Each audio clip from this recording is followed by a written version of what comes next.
following is a Novus Renaissance audio production.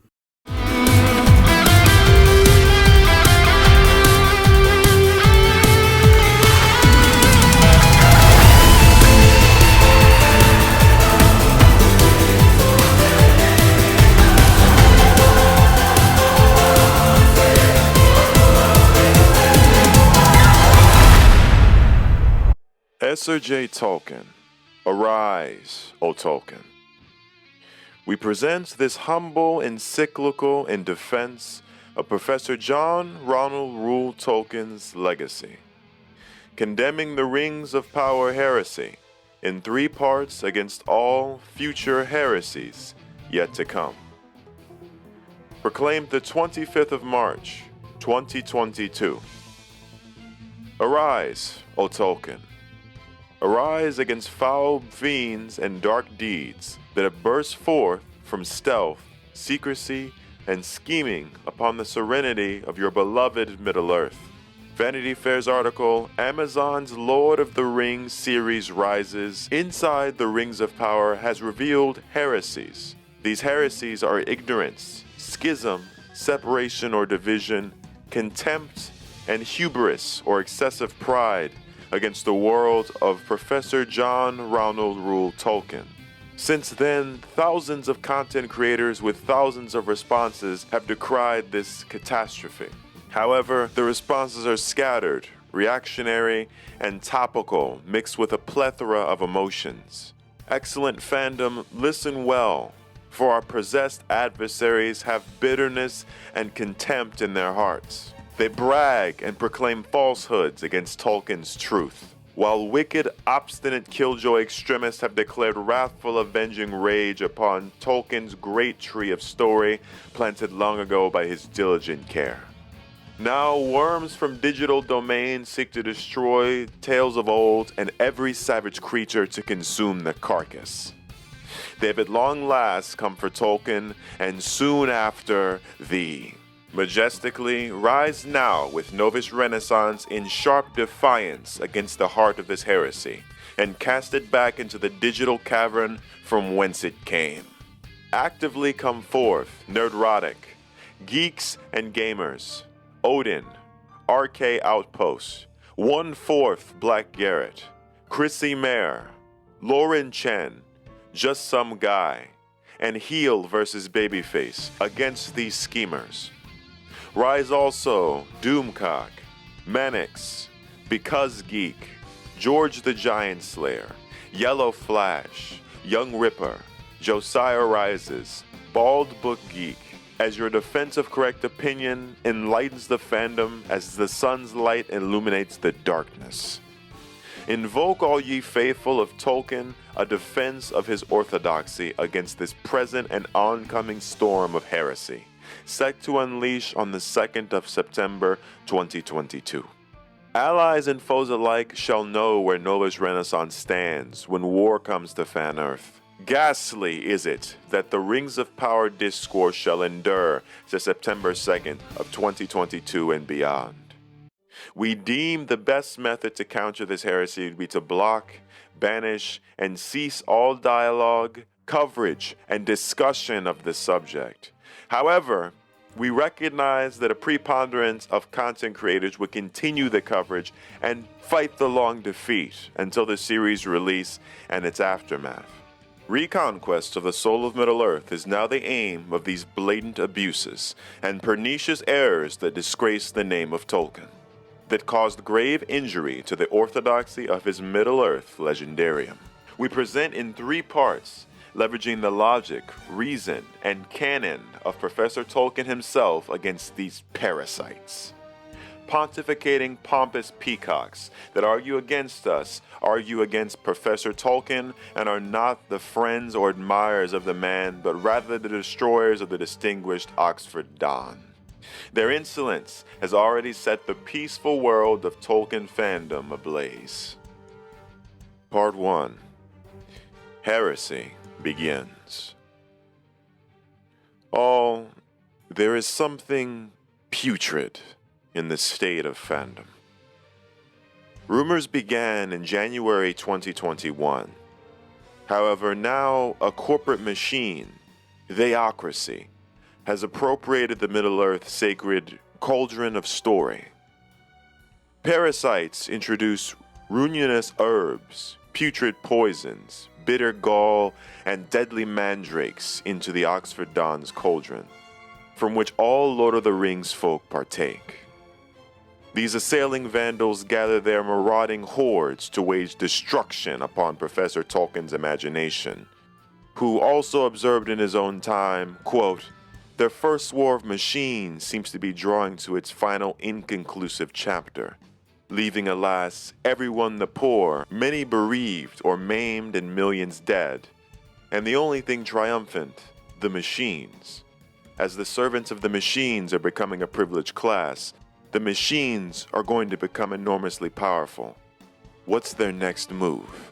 End quote.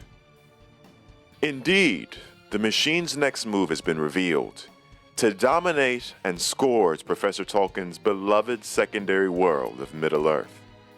It was unveiled to the global Tolkien fandom by the Rings of Power showrunners, Patrick McKay and J.D. Payne, of their mission. How can we come up with a novel Tolkien never wrote and do it as the mega event series that could only happen now? Those now infamous words document the unleashing of a full-fledged heresy within Tolkienverse in a fashion reminiscent of the downfall of Numenor in the Second Age. It has launched the tremors of a second great war of the ring that pits Tolkien's orthodoxy against the heresy and apostasy of fools.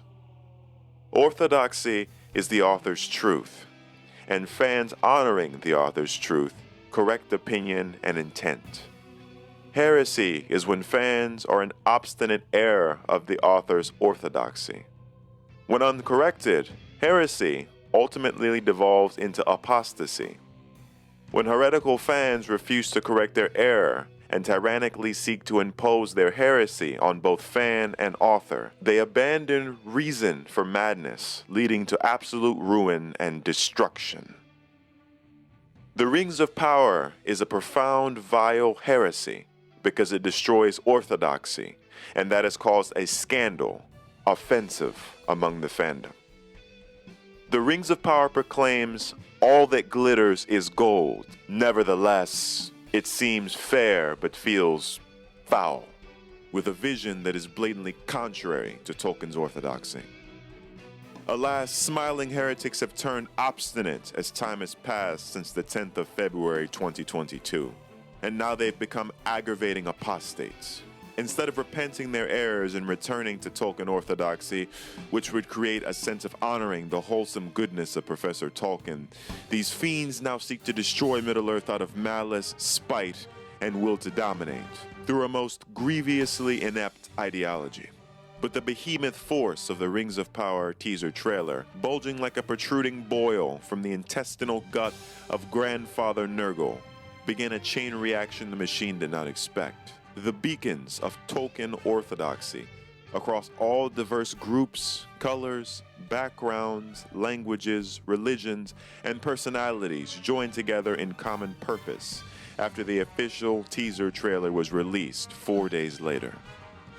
These images, distress, and scandalous contrast to the purity of Tolkien's orthodoxy roused the fandom to echo the immortal cry of Doomcock: "Without respect, we reject." Thus, the true fandom of Middle-earth rebukingly decried and refused the gift of the Rings of Power. Then we saw the machine launch a cold, calculated, assailing onslaught from those who own the Rings of Power, when decisively rebuked and implored by fans of Tolkien's orthodoxy who held Tolkien's work as sacred and wanted his story to be accurate. As the ancients spake, when these machines, these heretics who are wise in their own eyes, saw the craft being decried by the faithful, they devolved to apostasy, beginning to start spewing out a serpent's venom with their tongue when they saw that their causes are about to be condemned, and spring to insults when they see they are vanquished. These machines rate their mechanisms in delight as they twist and pervert Tolkien's treasured tales into a possessed and warped postmodern ideology. is as clear as the summer sun to any Orthodox follower of Tolkien that the Rings of Power is heresy, and any attempt to argue to the contrary would demonstrate a mental corruption by Rings of Power, as befell the men and dwarf lords of the Second Age.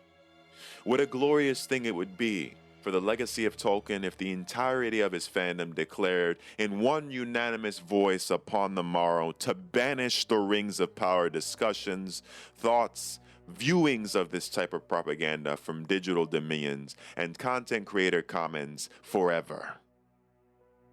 The tragedy here is the rich archive of content the Rings of Power draws its story from. Professor Tolkien's The Lord of the Rings appendixes. The appendixes is more than sufficient material, as any middle schooler would be able to discover, to craft a brilliant new dawn of story steeped from Professor Tolkien's later work, The Silmarillion. The Silmarillion is comprised of ultimately 3 acts, or 3 cycles. The first cycle of creation tells the tales of music of the Ainur. The second cycle of the First Age chronicles the history of the elves and concludes with the War of Wrath. The third cycle is divided into 2 parts in the Second Age: the downfall of Numenor and the Rings of Power. Concerning the downfall of Numenor, it ends in complete tragedy and destruction of a noble race of men. Finally, the Rings of Power climaxes with the last alliance of elves and men preparing for the Third Age, the One Ring, and concerning hobbits. The Rings of Power could draw upon a great deal of this material, which is well defined, but there is one problem. The showrunners would be required to not deviate from Professor Tolkien's approved canon of story. Thus, the Vanity Fair article is a prime source that documents the heresy against Tolkien orthodoxy and the follow-on militant, heretical, and apostate positions by self-proclaimed experts, scholars, content creators, or social influencers hold fast to this article as a neo-creed which they seek to defend against all criticism. Never forget that Vanity Fair previewed the first generations of heirs and foreshadows all the heirs that are to come. The world of Tolkien fandom will forever be ablaze.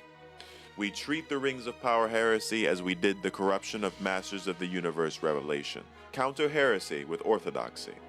Then cease further commentary and promotion of the Rings of Power. For even gallant condemnation of this series spreads the stain of heresy. Part 2. Heresy Countered. We now present our counter to the 4 pernicious heresies of the Rings of Power that disgrace the name of Tolkien orthodoxy and cause grave injury to his legendarium. Section 1. Ignorance. The first heresy. So, as the Second World War of his lifetime raged around him, Tolkien crafted an adventure about beings from very different societies, putting aside their differences to stamp out an overpowering evil. This was, of course, The Lord of the Rings. Vanity Fair article writers Anthony Bresnikan and Joanna Robinson. The first counter. Thus Tolkien spake. The Lord of the Rings is, of course, fundamentally a religious and Catholic work. Unconsciously so at first, but consciously in the revision. That is why I've not put in or have cut out partially all reference to anything like religion, to cults or practices in the imaginary world, for the religious element is absorbed into the story and the symbolism. However, that is very clumsily put and sounds more self-important than I feel. For as a matter of fact, I've consciously planned very little, and should chiefly be grateful for having been brought up since I was 8 in a faith that has nourished me and taught me all the little that I know, and that I owe to my mother, who clung to her conversion and died young, largely through hardships of poverty resulting from it. Bresnikan and Robinson's statement reveals they know nothing of Tolkien's masterpiece. Their comments could be overlaid upon any genre template and offer not a single strand of intimate connection with the heart and soul of Tolkien's story. But then again, how would the clogs of the machine's theocracy have the freedom to think for themselves. Bresnikan and Robinson do not even profess to have read any of Tolkien's works. They utterly fail to grasp the marvelous Roman Catholic worldview of his secondary world of Middle-earth, which is the literary DNA fabric of its sacred reality. If any male, female, or creature professes to love Tolkien but hates his worldview, they are false. They who proclaim to loveth Tolkien, yet understandeth not his worldview, can neither hope to create a new film, show, or series of his secondary world. Section 2.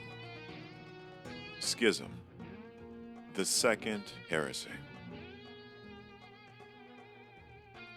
It felt only natural to us that an adaptation of Tolkien's work would reflect what the world actually looks like, says Lindsay Weber, executive producer of the series.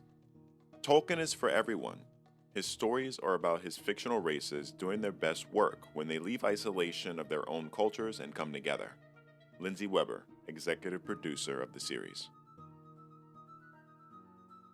The Second Counter. Her words reflect an ineptitude of the original desire for Tolkien's secondary world, and cause an immediate schism for the fandom who hoped for an orthodox vision. Weber's formal admission and desire to form a story independent of Tolkien's and his world's orthodoxy will transform a brilliant work of singular vision into a polyglot of postmodernism that blatantly contradicts the reason Tolkien wrote it. His world was a beautiful composition of mythology to his beloved country, England, that reflected the timelessness of culture, values, myths, and legends of a different era. Thus Tolkien spake. I was from early days grieved by the poverty of my own beloved country. It had no stories of its own, bound up with its tongue and soil, not of the quality that I sought and found as an ingredient in the legends of other lands. I had a mind to make a body of more or less connected legend, ranging for the larger and cosmogonic to the level of romantic fairy story. The larger founded on, the lesser in contact with the earth, the lesser drawing splendor from the vast backcloths, which I could dedicate simply to England, to my country.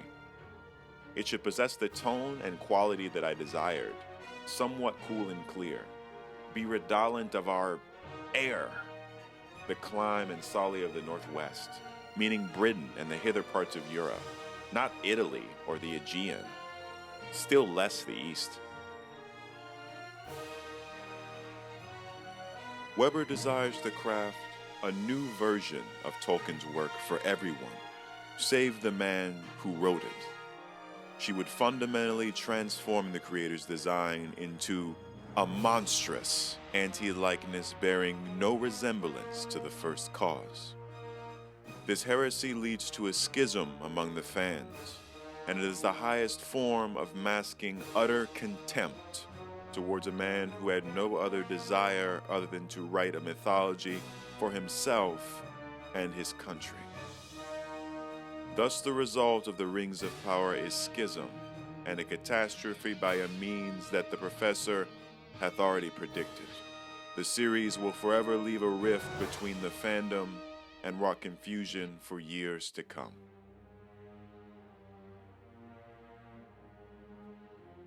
Section 3. Contempt. The Third Heresy.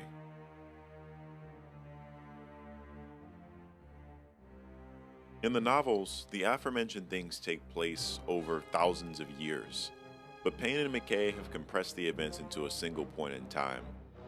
It is their biggest deviation from the text, and they know it's a big swing. We talked about it with the Tolkien estate, says Payne. If you are true to the exact letter of law, you're going to be telling a story in which your human characters are dying off every season because you're jumping 200 years in time. And then you're not really meeting your big important canon characters until season 4. Look, there might be some fans who want us to do a documentary of Middle-earth, but we're going to tell one story that unites all these things. The Third Counter. Payne and McKay's professed, puffed-up, pontificating mentality perfectly manifests in the fall, mortality, and the machine danger that Tolkien has described. Thus Tolkien spake. With mortality, especially as it affects art and the creative, or as I should say sub-creative, desire which seems to have no biological function and to be apart from the satisfactions of plain ordinary biological life, with which, in our world, it is indeed usually at strife. This desire is at once wedded to a passionate love of real primary world and hence filled with a sense of mortality and yet unsatisfied by it. It has various opportunities of fall. It may become possessive, clinging to things made as its own. The sub-creator wishes to be Lord and God of his private creation. He will rebel against the laws of the creator, especially against mortality. Both of these, alone or together, will lead to the desire for power, for making the will more quickly effective, and so to the machine. Rather than desiring to respect Tolkien's laws, Payne and McKay yearn to be the Lord and God of their own private sub-creation, rather than safeguarding Professor Tolkien's sacred secondary world of Middle-earth. Yet, to devolve Middle-earth to their own dystopia, they must sever all ties with the reality of Professor Tolkien's canon. Like Saruman of many colors, burn the forest in the fires of the machine. For the enemy in success forms is always naturally concerned with sheer domination. And so the Lord of Magic and Machines, but the problem, that this frightful evil can and does arise from an apparently good robot, the desire to benefit the world and others, speedily and according to the benefactor's own plans, is a recurrent motive. The contempt of the Rings of Power showrunners is obvious, but what is unfortunate is the effort taken at great lengths to avoid purposely the simple path of orthodoxy. Instead, they intensely labor night and day to shun the wisdom and word of Tolkien. Section 4. Hubris, the fourth heresy. Can we come up with a novel Tolkien never wrote and do it as the mega event series that could only happen now? Patrick McKay. The fourth counter. The showrunners kindle a dangerous and envious pride. The type that reeks of the first Dark Lord Morgoth, once upon a time named Melkor, he who arises in might. Thus Tolkien spake. And he, Melkor, feigned even to himself at first, that he desired to go hither and order all things for the good of the children of Iluvatar, controlling the turmoils of the heat and the cold that had come to pass through him. But he desired rather to subdue to his will both elves and men, envying the gifts with which Iluvatar promised to endow them. And he wished himself to have subjects and servants to be called. This sinister design of McKay and his colleague not only aligns with a mortal sin that fundamentally changes the craft of Professor Tolkien's canon and the spectacular secondary world, but it also bears an uncanny resemblance to the tactics Melkor would later use to enslave, corrupt, and break the firstborn children of Iluvatar, the elves. But of those unhappy ones who are ensnared by Melkor, little is known of a certainty. For who the living has descended into the pits of Untumno Outmode, or has explored the darkness of the councils of Melkor? Yet this is true by the wise of Heresy, that all of those of the Kindi who came into the hands of Melkor, ere Untumno was broken, were put there in prison, and by slow arts of cruelty were corrupted and enslaved. And thus Melkor did breed the hideous race of orcs in envy and mockery of the elves, of who they were afterwards the bitterest foes. For the orc had life and multiplied after the manner of the children of Iluvatar, and not that had life of its own, nor the semblance of life, Could ever Malcor make sense this rebellion in Ayulindale before the beginning? So say the wise. And deep in their dark hearts, the orcs loathe the master whom they served in fear, the maker only of their misery. Thus it may be the vilest deed of Malcor and the most hateful to Iluvatar. It is in the same spirit of hubris of Melkor that appears to run through the very veins of Payne and McKay, who have lured the Orthodox fans, the children of Tolkien, into a wide net of expectations at present, only to later draw that net tight, spring the trap, and entangle fans who hoped the story would be true into a hideous web of corruption and mockery that will drive the poor souls to watch the series, driven by a loathing hatred of it, but unable to withdraw from it after having invested heart, soul, and hope of what it could have been. Like the orcs who loathe the master whom they served in fear, viewers of the Rings of Power shall loathe the show they watched with a fool's hope. For the chief power of all the rings alike was the preventing or slowing of decay, i.e., change viewed as a regrettable thing. The preservation of what is desired or loved, or its semblance, is more or less an elvish motive. But also, they enhance the natural power of a possessor, thus approaching magic, a motive easily corruptible into evil, a lust for domination. Furthermore, the heresy of hubris is the most damning, for it is a single vice that binds all persons developing the Rings of Power to the supremacy of a will that is anti-Tolkien, ironically leading to the very destruction of the beloved treasure the theocracy of the machine claims to cherish.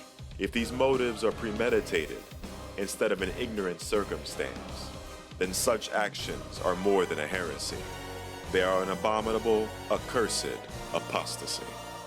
Part 3. Unity, Orthodoxy, Victory. All that glitters is not gold. The Rings of Power glitters before us, and we know that even with the full strength of all of the fandom united in great labor against it, this series and other heresies will premiere. Fans, our united labors will by no means suffice to pluck this pernicious series from the streaming platforms. We must therefore, with great and anxious care, form a fellowship with all true fans, banding together against this impending doom. The showrunners and their minions are joined together by wicked, secret schemes that take delight in the audacity for corrupting things. We know those who have already fallen into shadow, but we will not bow before the Iron Crown, nor cast our own small golden scepter down. Thus, let Orthodox fans, film watchers, book readers, content creators, cosplayers, digital pioneers, and faithful lovers of the legendarium of Middle-earth of all colors, ethnicities, and creeds, who have long labored to against this foe, as defenders of Professor John Ronald Reuel Tolkien, unite. Stand together, unmoved against the Rings of Power's advance. Join with us in perseverance, philosophy, opinion, and action. That, by our common accord, steadfastness, truth, and respect of Tolkien, our line shall emerge victorious over all heretical dangers to his story. We arise with strong hearts, sound minds, and fellowship united in brotherhood and sisterly affection. Let all intercede with Novus Renaissance to purge errors and banish all heresies from the domains of the faithful, to maintain the tranquility and union of Tolkien's literary legacy. And pray that those who have gone astray may return to a right mind, that error at length may give place to truth, and vice to virtue. For those venerable brothers and sisters that would find fellowship and communion with Novus Renaissance on this great matter, ye shall find us a friend in time of prosperity and an ally in times of conflict. Let this be the hour we cross swords together, for it shall not be our end, but theirs.